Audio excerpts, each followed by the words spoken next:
when this was opened, Rome was at its heyday. It was at its heyday. This is 79 AD. There were entertainment centers like this all over the Roman Empire. You will find some of the best Colosseums. This is the name of this one, entertainment center. This is an amphitheater, double theater. See the theater twice, like we talked about, okay? Elliptical, not a circle, okay? And it was a Roman idea of getting more people and to do games, action, instead of just theater like the Greeks did, although they have theaters in Rome too. It had a movable floor, they invented that. So there's 2 floors below. That's where the changing rooms of the gladiators are below. It's also where the exotic animals coming from Africa and elsewhere, they were transported all the way here. They had elevators to pull them up. So there were trapdoors in it so that suddenly coming out of the floor was a lion or an exotic animal. We have no evidence of persecution of Christians in here, but they will happen just over the hill. But this particular place didn't see any. So imagine with your mind's eye, with your imagination, reconstruct all the streets here. So you got levels up to the top. Imagine, no, we're not going to get rained on or sunshine. They had a tent that came over, clear over to the top, so they're protected from sunshine and rain. Imagine you got seats, the favorite ones were the closest ones down there, so that when, before the game started, you could have the chariots come out and they would throw out the hot dogs, the bread. They were called bread and circuses. This is a circus, and that was the bread. You get free entrance and you get free food. But this was opened in 79 AD. This is just the underpinnings. You're seeing the ugly part. And what was on top was, of course, the white marble. You can see parts of it left right down there. And the little border along the edge right over there, see, that's what's left. It was stripped over the centuries when Rome fell in 476 AD.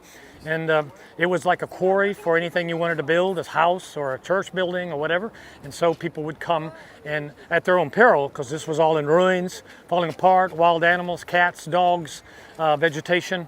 You would take stuff from here, and lots of Rome was built with the structure of here. This was verboten, and the only reason that we're in it is because, look at the cross right there. It was sanitized with a cross.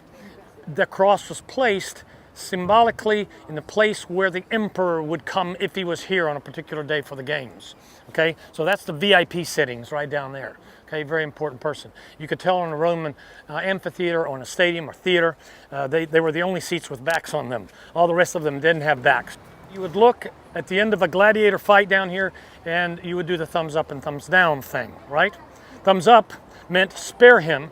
He entertained us, he fought well. That's the guy on the ground wounded who's waiting to know whether he's going to be finished off by the guy who defeated him. Thumbs up, he entertained us. The person sitting there with the emperor or the highest official, those are the ones. Sometimes the official would look to the crowd and do this thing, ask the crowd for what's your verdict.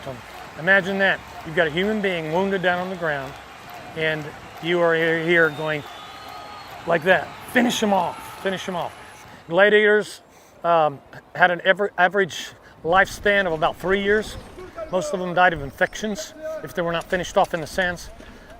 Some had wives. We have found tombs in Ephesus and elsewhere, and there are some artifacts over in the part where we just came through that have inscriptions of gladiators. They've trained in different areas, some with a trident, some with a net. There were different schools of fighting against each other. There were some that were famous, some retired.